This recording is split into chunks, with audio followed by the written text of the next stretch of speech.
Nagbabalik ang PTV Balita ngayon. Nasa 1.4 billion pesos na halaga ng mga hinihinalang smuggled luxury car ang nadiskubre ng Bureau of Customs sa ilang warehouse sa Pasay at Parañaque City. Ayon sa BOC, posible nilang ibinebenta online ang mga hinihinalang smuggled na luxury cars. Inaalam na ng otoridad kung may kakulangan o kaukulang importation permit at kung sumusunod ba sa tamang buwis ang importer ng naturang mga sasakyan. Sakaling makitaan ng paglabag, posibleng maharap sa kasong paglabag sa Customs Modernization and Tariff Act ang may-ari ng mga luxury car.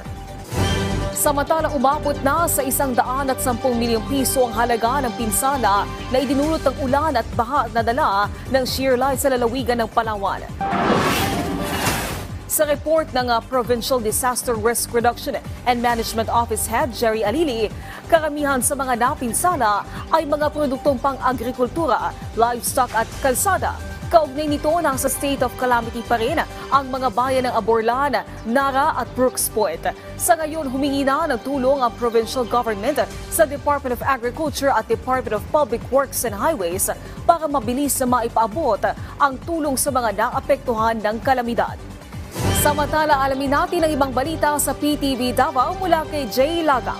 Mayong adlaw, dakpa ng usa ka pugante sa Davao Penal Colony kung Dapicol atol sa operasyon sa barangay Santo Niño Carmen, Davao del Norte niadtong Pebrero 10 ning tuiga.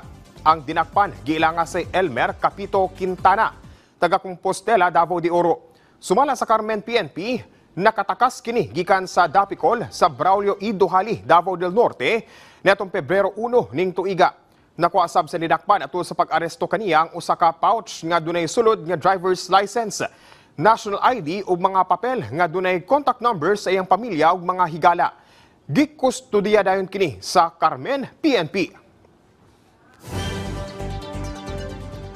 Girespondihan sa mga personahe sa Municipal Disaster Risk Reduction and Management Office kon MDRRMO sa Mawab, Davao de Oro ang 5 ka mga magtutudlo ug 4 ka mga estudyante sa Nuevo Eloco National High School.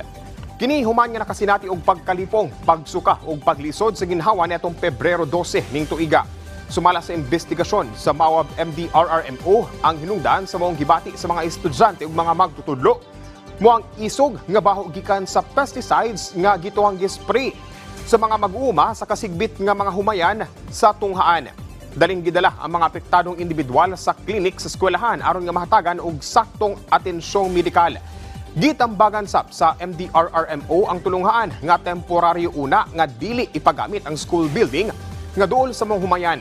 Gitawag na sab sa Mawab MDRRMO ang atensyon sa mga nalambigit nga mga mag-uuma aron nga matudluan ug magiyahan sa tukmang paggamit og pesticides. Ug mo kadto ang mga nagunang balita dinhi sa PTV Davao. Ako si Jay Lagang. Mayong adlaw. Daghang salamat, Jay Lagang. At yan ang mga balita sa oras na ito. Para sa iba pang update, i-follow at i-like kami sa aming social media sites at PTVPH. Ako po si Naomi Tiburcio para sa Pambansang TV sa Bagong Pilipinas.